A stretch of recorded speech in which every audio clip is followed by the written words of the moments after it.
Tout pour investir, le placement à suivre. Et on est avec un des experts majeurs pour parler de toutes ces problématiques d'énergie, de matières premières. Benjamin Louvet d'OFIAM. Bonjour, merci d'être avec nous en direct ce matin. Première grosse nouvelle quand même, c'est ce rapport de l'Agence internationale de l'énergie qui a été publié la semaine dernière. Les chiffres sont parlants, il y a des besoins vertigineux d'énergie et le monde a soif de toujours plus d'énergie. Oui, bonjour Antoine. Le monde a soif d'énergie, effectivement, et il y a quand même une bonne nouvelle au milieu de tout ça, c'est que l'Agence internationale de l'énergie précise clairement que le monde est en train de devenir tout électrique. On est sur un vrai passage, une vraie transition qui est entamée. Simplement, il y a beaucoup de choses à mettre en place. La première d'entre elles, c'est au niveau des réseaux électriques.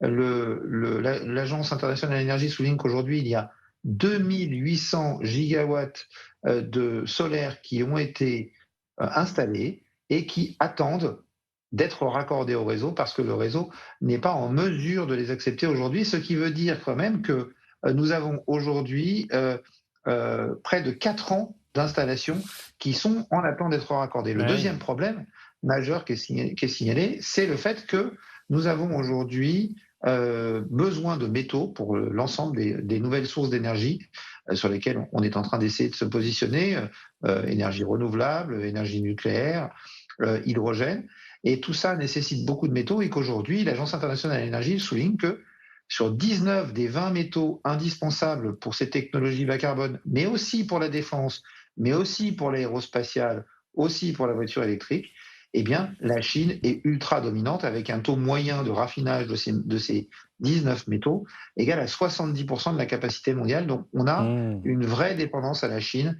Donc, les métaux sont une nouvelle fois au centre de toutes les problématiques qui sont soulignées par l'Agence internationale de l'énergie, de par la dominance de la Chine d'une part, et de par le besoin de développement du réseau électrique qui va concerner principalement le cuivre, mais aussi l'aluminium dans une certaine mesure. Et je pourrais rajouter à ça, bien sûr, les data centers, dont le développement augmente encore la soif d'énergie et le besoin de cuivre. Il faut entre 27 000 et 33 000 tonnes de cuivre pour installer 1 gigawatt de data center. On va en installer 25 l'année prochaine. Alors effectivement, Benjamin Louvet, j'avais une information en tête qui date d'hier, qui est absolument hallucinante et qui donne une idée un petit peu de la tendance exponentielle sur les métaux et sur l'énergie. C'est-à-dire que globalement, le gouvernement américain est en train de nous construire un plan où l'intelligence artificielle va être sollicitée pour construire de plus en plus de centrales nucléaires et de systèmes électriques intelligents. Tout ça pour alimenter l'intelligence artificielle. Là, on est dans une sorte de cercle qui n'en finit pas, mais avec une tendance totalement exponentielle. Est-ce que vous pensez qu'au bout d'un moment, le développement industriel du monde et la croissance mondiale ne pourraient pas être freinés par le fait qu'on ne peut pas aller plus vite que la musique ? Que les programmes sont pluriannuels, que des usines, que des centrales nucléaires, ça met 20, 30 ans à être construit et qu'on risque d'être dépassé par nos propres besoins? Alors, des centrales nucléaires, ça met moins longtemps que ça quand même, Antoine. On parle plutôt d'une quinzaine d'années. On arrive à descendre à 10 ans en Chine, où je rappelle, aujourd'hui, il y a plus de 50 réacteurs nucléaires qui sont en construction en même temps, alors que nous, on se demande si on pourra en construire 6. Voilà, je parlais en équivalent EPR français, mais je prends peut-être le mauvais exemple. Allez savoir. Ouais. Mais au-delà de ça, effectivement, c'est le thème de l'ouvrage que j'ai écrit avec Emmanuel H. L'idée est de dire, à un moment donné, on a les métaux nécessaires sur la planète pour réaliser cette transition et également le développement de l'intelligence artificielle probablement, et peut-être aussi de la robotique, même si à force d'en rajouter, ça va devenir de plus en plus compliqué. Donc la taille du réservoir est suffisante, mais le problème, Antoine, c'est la taille du robinet, vous avez raison, et ça sera probablement un facteur limitant. L'Agence internationale de l'énergie le dit dans un autre rapport, elle s'attend en 2030 à ce qu'il y ait un supply gap, donc un écart entre l'offre et la demande de cuivre au niveau mondial, de 20%. Mais en fait, c'est un abus de langage. On ne peut pas avoir un supply gap sur une matière première parce que vous ne pouvez pas consommer une matière première que vous n'avez pas produite. Donc, il faudra équilibrer les deux. Et le seul moyen d'équilibrer les deux, quand on est dans cette situation-là, Antoine, c'est que le prix monte pour soit détruire de la demande, soit inciter les producteurs à produire davantage.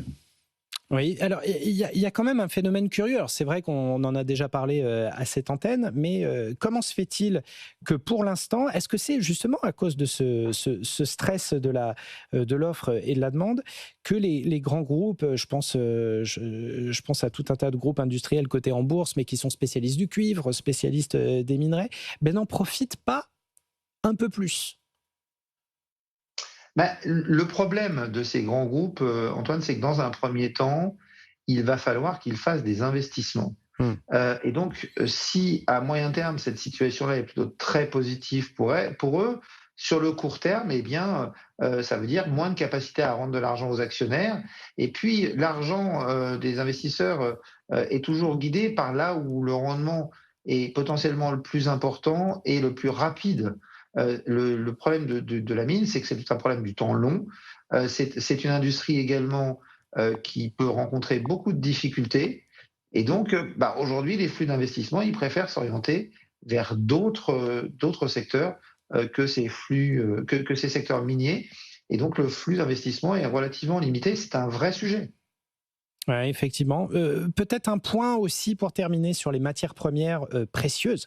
Je pense à l'once d'orphin, à l'argent, au palladium, à toutes ces matières qu'on regarde. Alors, c'est vrai qu'il y a un mouvement qu'on suit de près. C'est notamment l'once d'orphin qui semble s'être arrêté du côté des 4200 $, en attendant sans doute que la situation se débloque sur le plan monétaire, la Fed et compagnie. L'argent en profite pour atteindre de nouveaux records historiques, 59,08 $. Au-delà de ça, au-delà de ces facteurs un petit peu ponctuels, là non plus, on sent qu'il n'y a pas vraiment de limite. En fait, le vrai sujet, Antoine, c'est qu'il faut comprendre que les matières premières ne sont pas des actifs comme ceux que vous avez l'habitude de commenter sur votre antenne. Les actions, les obligations sont des matières sont des actifs qui ont comme sous-jacent une société. Et pour valoriser une société, en fait, on fait une actualisation des flux futurs de cette entreprise à aujourd'hui. Dans le domaine des matières premières, c'est pas du tout la même chose. Les matières premières, le prix, il est instantanément fixé par l'équilibre entre l'offre et la demande. Donc, dès qu'il y a un déséquilibre, le prix bouge très vite. Et tant que ce déséquilibre n'est pas remis en ordre, eh bien, le prix peut continuer à monter. On l'a vu, par exemple, sur un produit comme le lithium. Le lithium, on sait qu'on va en manquer dans quelques années, c'est irrémédiable, mais à court terme, il y a trop de lithium, et donc le prix du lithium qui était de 85 000 $ la tonne en 2022 est aujourd'hui de 10 000 $ la tonne. Donc ça baisse tant qu'on n'a pas réalisé les ajustements qui vont bien. Dans l'autre sens, ça marche aussi. Et donc aujourd'hui, l'argent est un marché qui est en déficit de production par rapport à la consommation depuis 5 ans. Ouais. On sait que ça va continuer dans les années qui viennent. Et donc la hausse de cette année du cours de l'argent de 90% n'est pas du tout un élément qui valide le fait que le cours de l'argent va baisser l'année prochaine. Si la tension est toujours là et que la demande est toujours là, ce qui semble être le cas compte tenu des besoins pour le solaire et pour le véhicule électrique, eh bien le cours de l'argent peut continuer à monter malgré le fait qu'il ait progressé de 90% cette année. Merci infiniment pour ce point alors très complet, ce panorama sur les marchés de l'énergie et des métaux. Benjamin Louvet d'Ophi AM.